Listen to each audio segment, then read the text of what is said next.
ቁርአንንም እንግዲህ አሁን አንድ 6 ወር ሆነኝ አሁን እያነበብኩ ነው አለኝ አማርኛው ቁርአን። እንደዚህ አይነት የሰለጠነ መጽሐፍ በህይወት የገጥሞኝ ያውቅም። እስልምና ቅድም እንዳልኳላችሁ ኋላ ቀር የሚመስለኝ ጥያቄ ለእያንዳንዱ ጥያቄ ዲቴል ማብራሪያ ያለው ትብታብ የሌለበት ውስብስብ ያልሆነ ሁሉን ሰው በግልጽ ማስረዳት የሚችል ሐሳብ ያለበት ነው።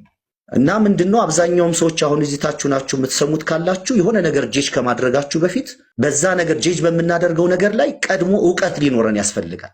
ክርስትናን ለመቃወም ስለ ክርስትና ዕውቀት ያስፈልጋል። እስልምናን ለመቃወም ስለ እስልምና ዕውቀት ያስፈልገናል። እኛ ሳናቅ እንዲሁ በሰማነው በለመድነው ባየነው ነገር ተነስተን ነበር ጄጅ ስናደርግ ስንጸየፍ የነበረው። እና ሁላችሁ እንደምታውቁት ከዛሬ 2-3 ዓመት በፊት እፎይ የሚባል ልጅ ስለ እስልምና የሚያቀርባቸው ነገሮች አሉ። እንዴ ምንድነው ይሄ ልጅ የሚለው? እኔን ያሳደገኝ ያኖረኝ ያበላኝ ያጠጣኝ ሙስሊም ነው። እሱም ያወራው እስልምናና እኔ በህይወት የኖርኩት 50 ምናምን የኖርኩበት ነገር ላይ ፍጹም የሚጣረስ ነገር ነው።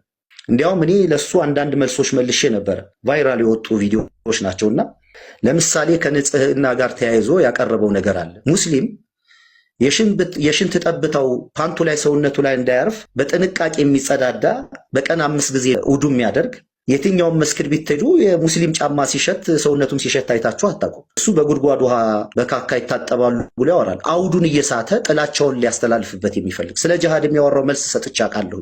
ስለዚህ ከታች ያላችሁ ክርስቲያን ወንድሞችና እህቶች ካላችሁ ብዙዎቻችሁ መታችኋል ብዬ ማስባለሁ።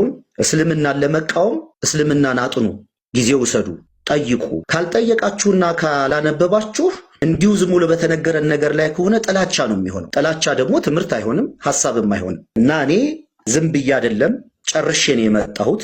አንዳንድ ጥያቄዎች የጠየቅኩት ሰዎች እንዲሰሙ በዛ ላይ ትንሽ አይነት ሂንት እንዲኖራቸው ብዬ እንጂ ኡስታዝ ዋሂድን እስልምናን ከሱ እንድቀበል የፈቀድኩበት ምክንያት አብዛኞቻችሁ እኔ በአካል አላቀውም።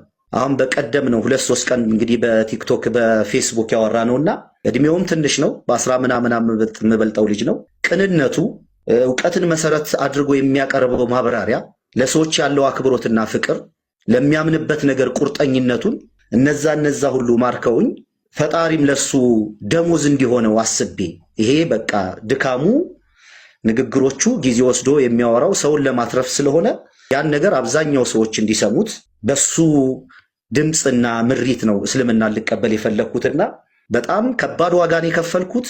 ብዙ ነገር ያሳጣኛል። ቤተሰብ፣ ጓደኛ፣ ልጆች፣ ማንኛውንም ነገር መራብ፣ መጠማት፣ መሞት እንኳን ካለብኝ በደስታ ለማድረግ ላመንኩበት ነገር ደግሞ እንደዚህ አይነት ልጅ ነኝ።